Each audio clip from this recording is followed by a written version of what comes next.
Bonjour Patrice. Bonjour Isabelle. Et on démarre par une photo. Bonjour à tous. Oui, on va commencer par une photo. Regardez bien cette photo qui orne la une des Échos. Vous la trouverez dans pas mal de quotidiens ce matin. Vous la trouverez dans le Figaro. Vous la trouverez aussi dans Libération. Et il y a une raison à cela. La raison, c'est que cette photo illustre quelque chose d'absolument ahurissant, de définitivement audacieux, de proprement stupéfiant. Comme c'est bien dit. Quelque chose d'inhabituel en France. Vous savez ce qu'elle montre, cette photo, écoutez, Isabelle? déjà, on attend. Elle montre des gens qui se parlent. C'est Incroyable. incroyable, c'est inédit.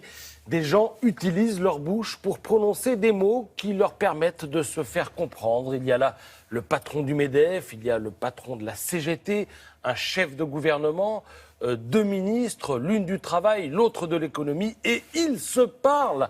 Alors je ne vais pas m'attarder sur les qualités esthétiques de cette photo, mais plutôt sur sa valeur symbolique. Bien sûr, sur le Elle fond, nous renvoie à incroyable. l'édito de Laurent Geoffrin dans Libération. Peut-être eût-il fallu commencer par là, écrit-il. La méthode utilisée pour rédiger et pour présenter la loi travail restera sans doute dans les annales de la gaffologie politique. C'est le problème. En France, tout commence souvent par des déclarations martiales, à la limite de la rodomontade. J'irai jusqu'au bout, avait dit Manuel Valls, ce que la presse ne se prive pas de lui rappeler ce matin. Pas question de lâcher. Combien de fois avons-nous entendu ce discours, à droite comme à gauche, depuis des décennies, c'est vrai. depuis que la politique est médiatisée? Résultat, ce matin, dans Le Parisien, en rouge, vous avez la liste des concessions. En orange, la liste des points qui passent, mais avec des si et avec des mais. Ça fait quand même beaucoup de reculades pour un résultat discutable, puisque sur 6 partenaires sociaux, regardez, vous en avez encore 4 qui font la grimace, sans compter sur la gauche de l'écran la jeunesse, dont Le Parisien rappelle qu'elle n'est toujours pas apaisée. Il se pourrait même qu'elle descende dans la rue une nouvelle fois après-demain. Et oui, le problème avec les déclarations en forme de slogan, c'est qu'ensuite, personne ne veut perdre la face.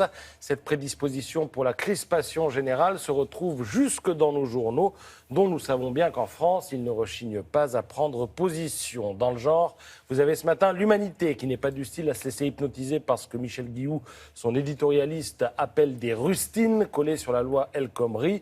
Retrait un jour, retrait toujours, et le quotidien communiste est d'énumérer toutes les raisons pour lesquelles, selon lui, cette loi demeure inacceptable. Ça s'intitule « Pourquoi il faut encore et toujours dire non ?» Oui, encore et toujours, malgré le toilettage opéré par le gouvernement. Et si Manuel Valls s'attendait que le reste de la presse lui tresse des lauriers, il risque d'être un peu déçu ce matin. Je vous laisse apprécier les titres des uns et des autres. Tout ça pour ça.